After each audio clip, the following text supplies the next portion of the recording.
Sudah beberapa dekade sejak pendaratan terakhir berawak di bulan, Apollo 17 yang meluncur pada bulan Desember 1972. Bukankah sudah saatnya sekarang kita berpikir untuk kembali ke satelit kita yang berdebu dan mungkin bahkan menetap di sana?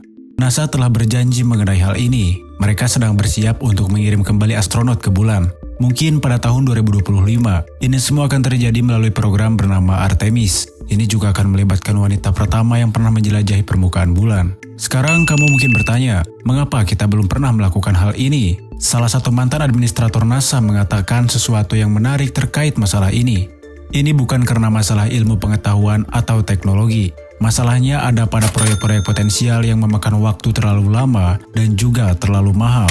Soalnya, perjalanan luar angkasa, terutama jika melibatkan manusia, itu tidaklah mudah untuk dilakukan. Memang benar, dalam beberapa tahun terakhir, NASA memiliki anggaran miliaran dolar. Tentu kedengarannya sudah lebih dari cukup.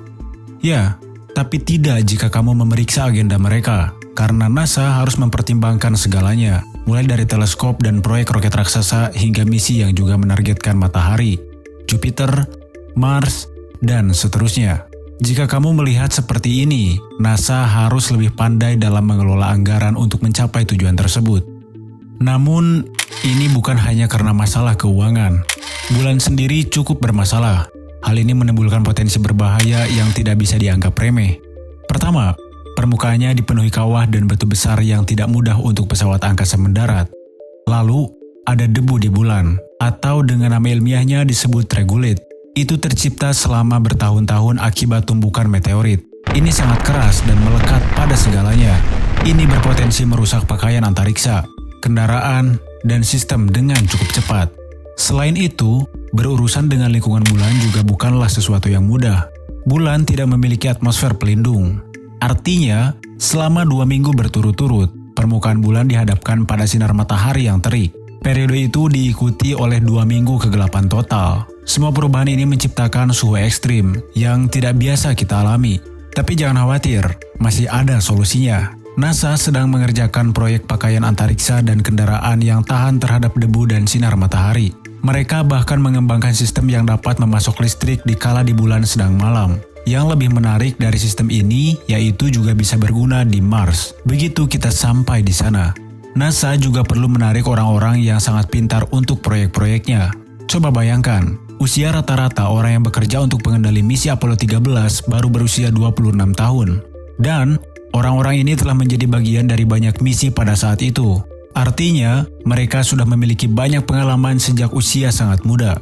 Namun disinilah orang lain juga dapat membantu. Dalam beberapa tahun terakhir, bukan hanya NASA saja yang bekerja tanpa lelah untuk merevolusi perjalanan ke luar angkasa. Ada banyak orang sukses di luar sana yang memiliki sumber daya cukup untuk ikut serta dalam upaya ini. Beberapa di antaranya juga mengembangkan roket jenis baru yang bisa mendarat di bulan.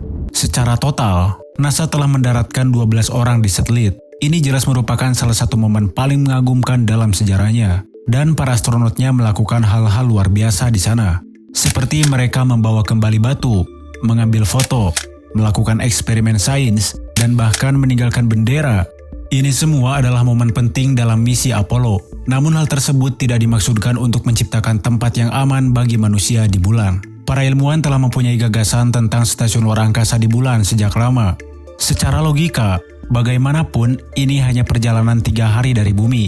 Artinya, secara teknis, kita mampu melakukan sedikit kesalahan di sana-sini tanpa mengacaukan keseluruhan proyek. Selain itu, kita akan belajar banyak sebelum menjelajah lebih jauh ke luar angkasa. Pangkalan di bulan bisa menyediakan bahan bakar untuk misi luar angkasa. Kita juga bisa membuat teleskop di sana dan meluncurkannya dengan lebih mudah ke luar angkasa. Hal ini juga dapat membantu kita dalam proyek penting lainnya, seperti mencari tahu bagaimana membuat Mars menjadi layak huni. Belum lagi, stasiun luar angkasa di bulan akan membantu kita mempelajari lebih lanjut tentang asal-usul bulan. Siapa tahu malah bisa mendatangkan sejumlah uang, karena semua wisata bulan yang menyenangkan. Bagaimanapun, program Apollo Moon membutuhkan banyak pekerjaan. Sebagai permulaan, mari kita lihat jumlah orang yang terlibat. Itu sekitar 400.000 dari seluruh penjuru Amerika. Tidak semuanya sempurna. Ada 2 peristiwa yang merugikan. Pertama, kecelakaan kebakaran di landasan peluncuran Apollo 1. Kedua, tangki oksigen memutuskan untuk membuat ulah Apollo 13, menyebabkan masalah parah di tengah misi. Bagian penting dari proyek ini adalah Saturnus 5. Hingga saat ini, roket terkuat berhasil diterbangkan dengan ketinggian 36 lantai. Masih sulit untuk membayangkannya, roket ini 2 kali lebih tinggi dari air terjun Niagara. Berkat Saturnus 5, NASA berhasil menyelesaikan 13 misi. Hal ini termasuk mengantar 24 astronot menuju bulan, dan setengah lagi mereka bahkan berjalan-jalan di permukaan bulan. Roket dan pesawat ulang-alik yang ada tidak bisa melampaui orbit rendah bumi. Sederhananya, mereka tidak dapat mencapai bulan dengan semua peralatan yang dibutuhkan astronot untuk berkembang.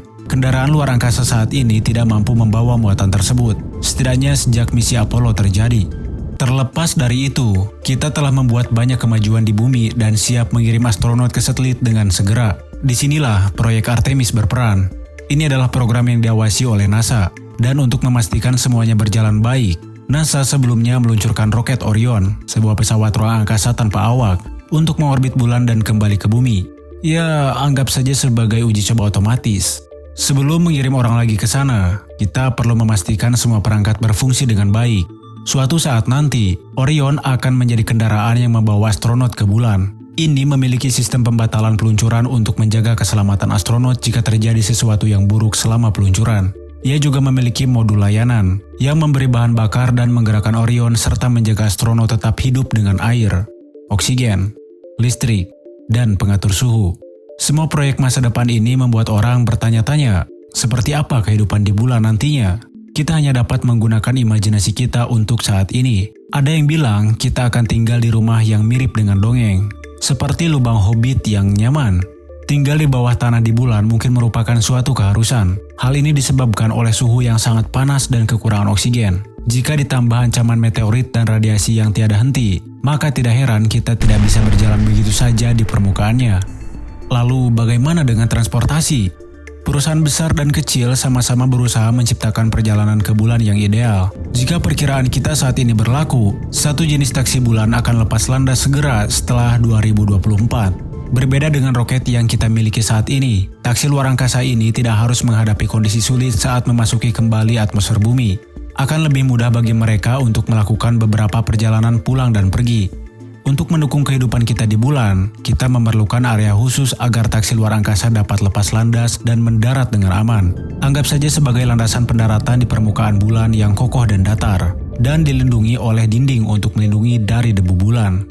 Bergerak di permukaan bulan juga akan menjadi lebih mudah. Kendaraan generasi berikutnya yang sedang kita bicarakan akan memiliki lingkungan yang terkendali. Artinya, kamu tidak memerlukan pakaian luar angkasa saat berada di dalam. Jika kamu merasa ingin keluar sebentar dari perjalanan luar angkasa, tentu saja kamu harus mengenakan pakaian luar angkasa. Baiklah, jadi kita sudah membereskan rumah dan kendaraan kita. Tapi sekarang, bagaimana dengan bahan bakar? Disitulah bulan memberikan kita tali penyelamat. Gravitasi bulan yang lebih ringan berarti kita tidak memerlukan banyak tenaga untuk melepaskan diri dari tarikannya. Ditambah lagi, bulan memiliki es, dan itu sangat berguna. Kita mungkin bisa mengubah es ini menjadi bahan bakar roket. Kita memerlukan peralatan luar angkasa khusus untuk membantu mengumpulkan es ini. Salah satu alat tersebut adalah Trident. Ini seperti bor dan cocok untuk menggali permukaan bulan yang sedingin es. Robot pembantu tambahan kemudian akan mengubah es ini menjadi bahan bakar dan mengirimkannya ke pompa bensin luar angkasa. Jika ini berhasil, roket yang menuju Mars dapat mampir untuk mengisi bahan bakar dengan cepat sebelum melanjutkan perjalanannya.